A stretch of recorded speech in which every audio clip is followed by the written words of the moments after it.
કૃષ્ણે એક પછી એક પ્રૂફ આપીને રાધાને એનાથી કાયમ માટે દૂર કરી દઈશ. કૃષ્ણે મારો બનાવવા અને ઉર્મિલા નાણાવટીના આ એમ્પાયર પર રાજ કરવા માટે જ તો હું આ ઘરમાં પાછી આવી છું. હવે મંજિલ બહુ દૂર નથી.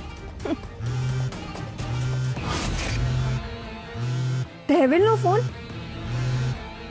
ક્યાં કે ઘરે તો નહીં આવી ગયો હોય ને? એ જો ઘરે આવી ગઈ તો મારો આખો ખેલ ખતમ થઈ જશે. એને હજી ખબર નથી કે ધનરાજ જીવે છે અને એના જ ઘરમાં રહે છે.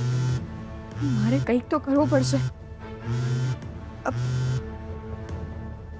હેલો ફિયા, તું ક્યાં છે? મારું છોડ, મને એ કે તું ક્યાં છે? ક્યારે ફોન કરું છું, ફોન નથી ઉપાડતી. તે ક્યારે મને ફોન કર્યો? મારામાં તો એક પણ મિસ કોલ નથી બતાવતો. એ બધું છોડ.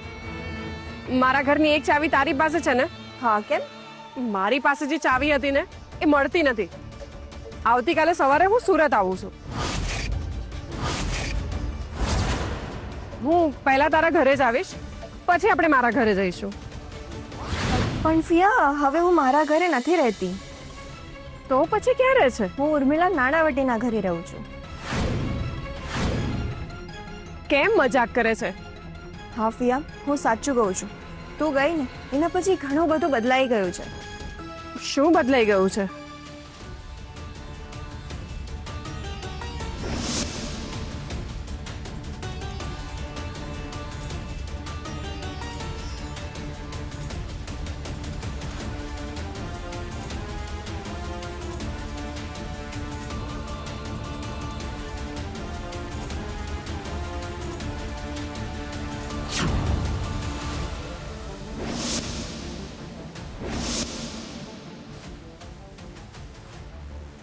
યાર, બસ ત્યાં જ ઉભો રહે છે.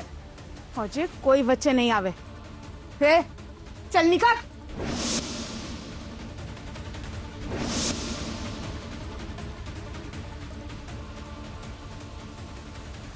રાધા, રાધા આ રાધા, ક્રિસ,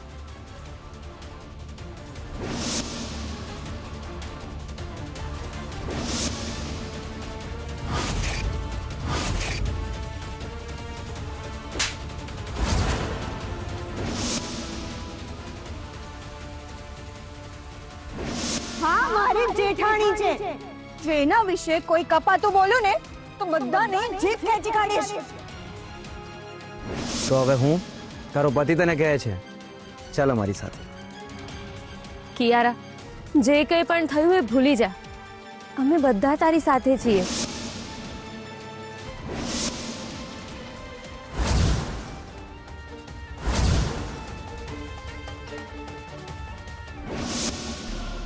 ઓહો, મારા કહે પછી સાચે જ બધું બદલાઈ ગયું છે. પણ જે થયું ને એ તારા માટે સારું થયું છે. હવે બધું જ ભૂલીને શાંતિથી નાણાવટી પરિવારની વહુ બનીને રહે, એમાં જ તારી ભલાઈ છે. હા, મને પણ એમ જ લાગે છે. હું સુરત પહોંચવા આવીશ ને એટલે તને ફોન કરીશ. આપણે બહાર જ મળીશું. ઓકે, ઠીક છે, બાય.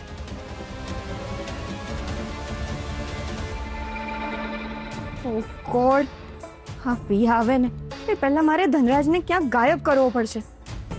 હું નથી ઈચ્છતી કે ફિયાને ખબર પડે કે ધનરાજ હજી પણ જીવે છે. પોતે તો સુધરીને સાધુ બની ગઈ અને હવે જો ધનરાજ પણ એની સાથે મળી ગયો તો મારું કામ કોણ કરશે?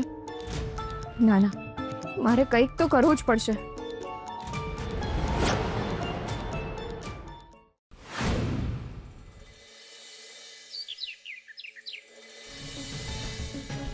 ભાભી, એક મિનિટ. શું થયું? તમે મારો મેસેજ નથી જોયો?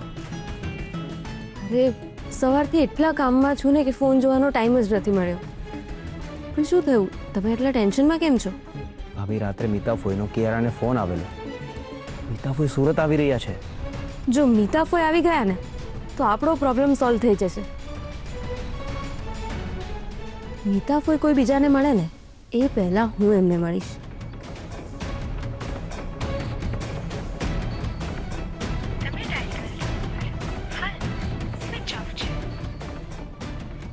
કામનો ફોન તો હજી સ્વિચ ઓફ આવે છે. તો પછી કિયારા સાથે કયા નંબરમાં વાત કરી હશે?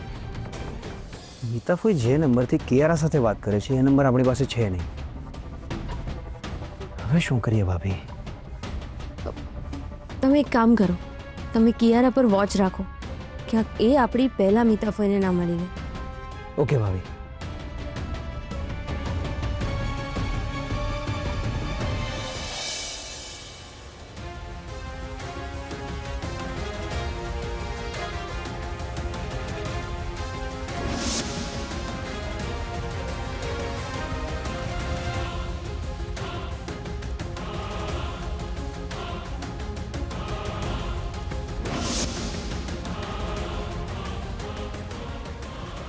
શું વાત છે ક્રિશ, આજે બહુ જલ્દી તૈયાર થઈ ગયો અને બધું પોતાની મેળે કરી લીધું. માણસને પોતાના કામ પોતાની રીતે પણ કરતા આવડવા જોઈએ.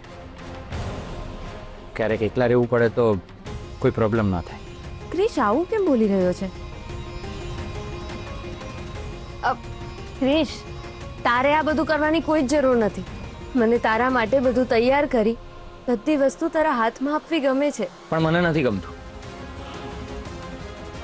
ના એટલે તું મારી પત્ની છે એટલે તારાથી હું કંઈ પણ કરાવું એ યોગ્ય નથી. ક્રિશ, મારાથી કોઈ ભૂલ થઈ છે ના તો પછી મારી સાથે આવી રીતે કેમ વાત કરે છે? જો રાધા, ફરીથી આપણો બિઝનેસ આપણી પાસે આવી ગયો છે એટલે આપણી જેટલી પણ ફ્રેન્ચાઇઝી છે ને, મારે ત્યાં પહેલાંની જેમ બધું સેટ કરવા માટે જવું પડશે. એટલે બધી જગ્યાએ તો તું મારી સાથે નહીં આવી શકે ને. એટલે મારા કામ મારી રીતે કરું છું, બસ એની જ ટેવ પાડતો હતો. તો પછી ઠીક છે, હું તો તારી વાત સાંભળીને ડરી જ ગઈ હતી. લાઈક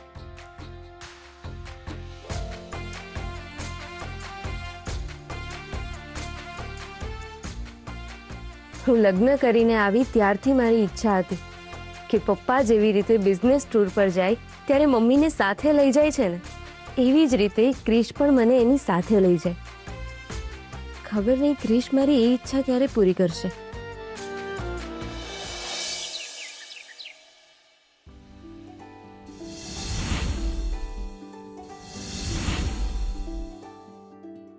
અરે નીલા ક્યાં છે? એ દેખાતી નથી. મમ્મી, એ શ્રેયાની સ્કૂલમાં ગઈ છે એની પેન્ડિંગ ફી ભરવા માટે. ઓકે. હર્ષ, તું બધા ભાઈઓ સાથે વાત કરી લેજે. કોઈએ જો કોઈ પાસે ઉધાર લીધા હોય કે પછી કોઈને આપવાના બાકી હોય તો પ્લીઝ એ પહેલાં ક્લિયર કરાવી દેજો. કોઈને એમ ના થવું જોઈએ કે એમણે આપણા ખરાબ સમયમાં આપણને મદદ કરી અને પછી આપણે ભૂલી ગયા. You are right mummy. Shaurya, Kiara ઉઠી ગઈ છે ને? હા મમ્મી, એ પણ મારી પહેલા.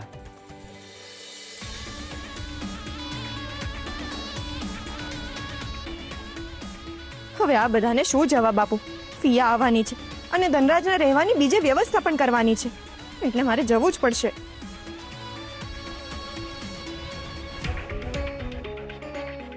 અરે કિયારા, આટલી ઉતાવળે ક્યાં જાય છે? હવે મારી દરેક વાત પર આ રેસ્ટ્રિક્શન લાવશે. બધું આને કહીને કરવું પડશે. લાગે છે આ મીતા ફોઈને જ મળવા જાય છે. સોરી મમ્મીજી, હું ઉતાવળમાં તમને કહેવાનું જ ભૂલી ગઈ. મારા બા છે ને, એમને થોડી તબિયત બગડી છે તો મારે એમને તાત્કાલિક હોસ્પિટલ લઈને જવા પડશે. ઓહ, કંઈ સિરિયસ તો નથી ને? ના ના, રૂટીન ચેકઅપ છે. ઠીક છે, તો પછી બેસ અને પહેલા નાસ્તો કર, પછી શૌર્ય કે પીકે તને લઈ જશે. ઓકે?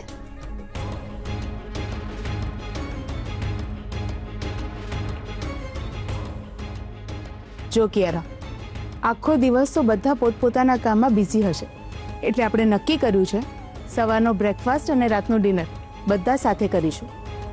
વેરી નાઇસ સાસુમાં. હવે બધા આવી ગયા છે તો શરૂ કરીએ.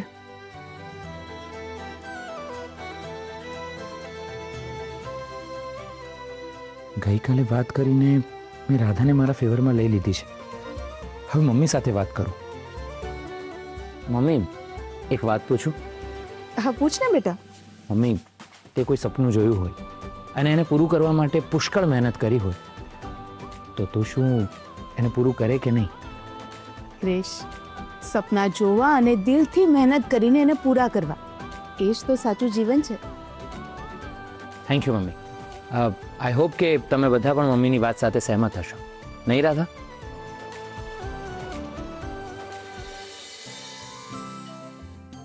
શું થયું, તું મમ્મીની વાત સાથે સહેમત નથી? ના ના, એવું કંઈ નથી. હું મમ્મીજીની વાત સાથે સહેમત છું. તો મમ્મી, કિયારાના ડ્રીમ પ્રોજેક્ટ વિશે શું કરવાનું વિચાર્યું છે?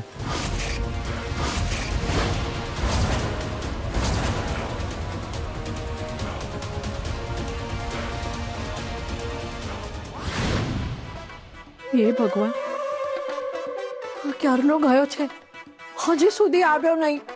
મારા તો પેટમાં ઉંદરડા દોડે છે, ખબર નહીં ક્યારે આવશે. હવે ક્યાં નાસ્તો લઈને શું લાવ્યા છો? 1 મિનિટ બા, બેસો બેસો, નાસ્તો કાઢો તો દો.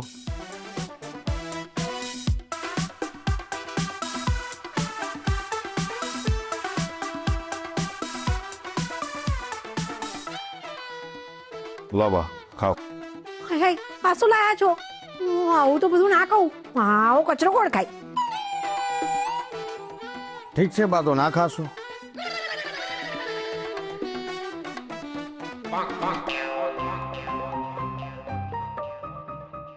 ગમે તે હોય, ખાવું તો પડશે જ, નહીં તો હું તો ભૂખથી મરી જઈશ. ડોસીને ખાવું તો છે પણ ખોટા નખરા કરે છે.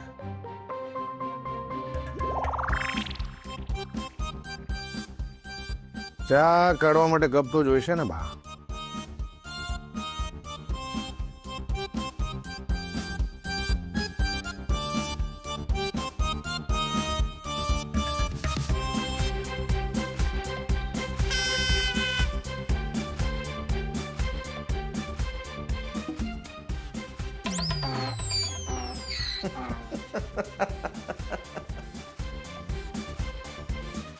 બા, ભૂખ લાગી હોય તો ફટાફટ જમી લેવાનું હોય ને.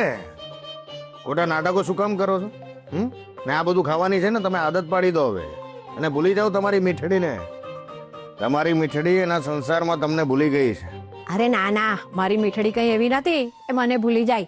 તમને ખબર છે મારી મીઠડીએ કીધું તું આપણા બંને માટે એની હોટલમાંથી ટિફિન આવી જશે, ટિફિન. હા હા તો એ ધનરાજભાઈ, તમને એક વાત પૂછું? તમને ખોટું ના લાગે તો? હા, હું ના પાડીશ તો પણ તમે પૂછવાના તો છો જ. પૂછો પૂછો, શું પૂછવું છે તમારે? હું એમ કહું છું કે આ ઘર તમારું જ છે કે પછી તમે મારી જેમ? ના ના, અમસ્ત જ પૂછ્યું, આ તો ખાલી મેં હવે ખોટું લાગ્યું હોય તો.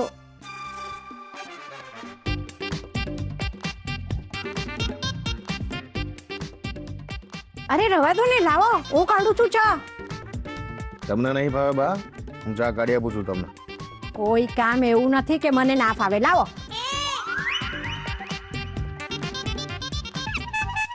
આ ગરમ હશે, ગરમ. ગાંઠ ખોલો ને, ગાંઠ. હા, અરે એ રીતે નહીં બા, અરે નહીં, અરે એ રીતે નહીં.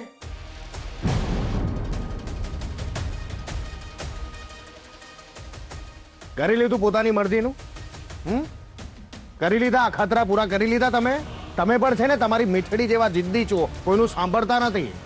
કર્યું ને આ નુકસાન કર્યું કે નહીં તમે? સોરી, હવે પણ હું સાફ કરી નાખું છું. શું કામ બૂમો પાડો છો આટલી બધી? અરે સાફ કરવાની વાત નથી બા, અહીંયા આજે નુકસાન થયું એની વાત છે.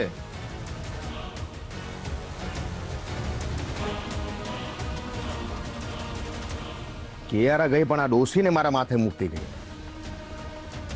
ખબર નહીં એ શું કરી રહ્યો છું. હું જે ઈરાદા સાથે સુરત આવ્યો તો એ ઈરાદો પૂરો કરવા માટે મારે ગમે તેમ કરીને મિતાને શોધવી પડશે. તો જ પહેલાની જેમ મિતાના ખભા પર બંદૂક મૂકીને હું આરપી સામે વાર કરી શકીશ. પણ છે ક્યાં મારી મિતા? એનો ફોન પણ સ્વિચ ઓફ આવે છે. શોધવી પડશે એને. ક્યાં હશે? હમણાં સુધી તો કિયારા મારા પરિવારની દુશ્મન હતી, એટલે મેં એની દરેક વાતનો વિરોધ કર્યો હતો. પણ હવે તો મેં એનો શૌર્યની વહુ તરીકેનો સ્વીકાર કર્યો છે. આઈ નો મમ્મી કે તું તારા નીતિ નિયમો સાથે કોઈ દિવસ કોમ્પ્રોમાઇઝ નથી કરતી. Yes, you are right Krish. દરેકને સપના જોવાનો હક છે. જેમ મારા દીકરાઓના બધા સપના પૂરા થવા જોઈએ એમ જ મારી વહુઓના પણ બધા સપના પૂરા થવા જ જોઈએ. એનો અર્થ એ છે કે પ્રોજેક્ટને લઈને હું ક્રિશ સાથે આફ્રિકા પણ જઈ શકું છું. કિયારા, આફ્રિકાના જંગલમાં રિસોર્ટ બનાવવું એ તારું ડ્રીમ પ્રોજેક્ટ છે ને? હા સાસુમાં. તો તારું એ ડ્રીમ ચોક્કસ પૂરું થશે.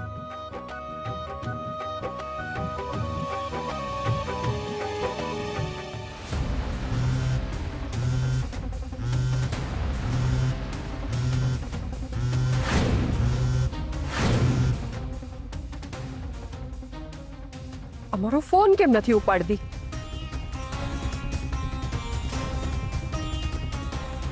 ઓ ગોડ, લાગે છે ફિયા સુરત પહોંચી ગઈ. મારે ગમે તે બાનું કરીને જવું જ પડશે.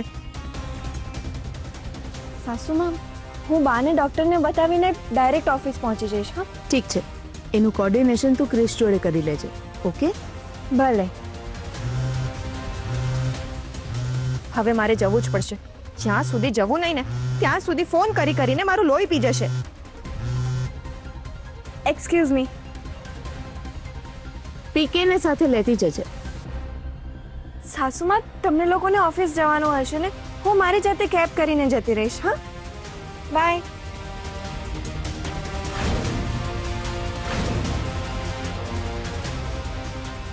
આ છોકરીનો બહુ મોટો પ્રોબ્લેમ છે. ત્યારે ટાઈમે ફોન ઉપાડે જ નહીં.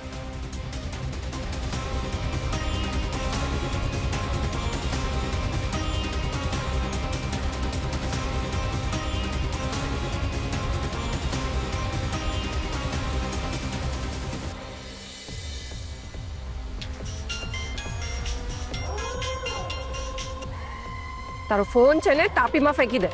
ક્યારની ફોન કરું છું, ફોન ઉપાડીને વાત કરતા શું થાય છે? સોરી ફિયા, પણ તું મારી પ્રોબ્લેમ તો સમજ. હું બધા સાથે નાસ્તો કરવા બેઠી હતી. તારો ફોન કેવી રીતે ઉપાડું? ઓકે, ઠીક છે. તું સુરત પહોંચી ગઈ? ના, હું પ્રાઇવેટ ગાડીમાં આવી રહી છું.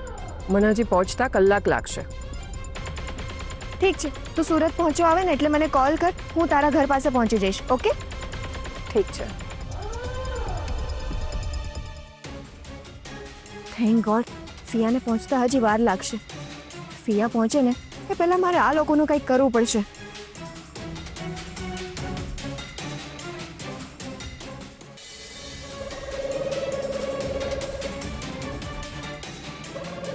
આ તો મારી મીઠડીનો ફોન છે.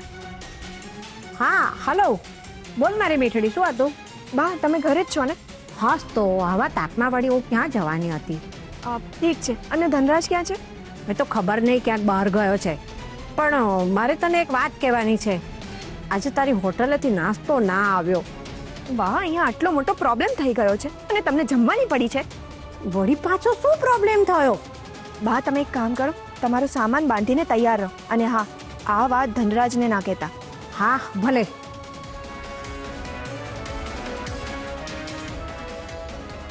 ચલો, બા સાથે તો વાત થઈ ગઈ. હવે ધનરાજનું કંઈક કરવું પડશે.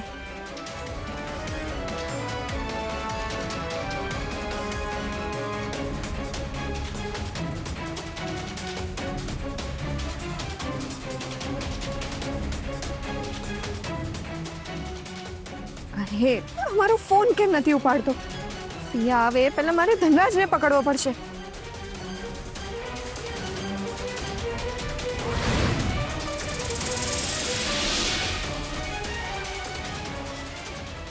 એ તો મને રોકી લીધો. શૌર્યભાઈ, મેં જોયું કિયારાને મીતા ફોઈનો જ ફોન આવતો હતો. એટલે 100% એમને જ મળવા ગઈ છે. તો હવે શું કરીએ? કંઈ નહીં, અત્યારે તમે ક્રિશ પાસે જાઓ, નહીંતર એને ડાઉટ જશે. હું કંઈક વિચારું છું. પણ ભાભી, કિયારાનો પીછો ગમે તે કરીને કરવો પડશે. અરે પણ કેવી રીતે? એ તો જતી રહી. તમે ટેન્શન ના લો. તમને યાદ છે તે દિવસે રાત્રે આપણે ક્રિશભાઈને કેવી રીતે શોધી કાઢેલા? મેં કિયારાના ફોનમાં એક કસ્ટમાઇઝ લોકેશન ટ્રેકર ડાઉનલોડ કર્યું છે. એટલે હવે જ્યાં કંઈ પણ જશે ને ત્યાંનું લોકેશન જો તમે એનો ફોન નંબર નાખશો ને એટલે તમને બતાવશે.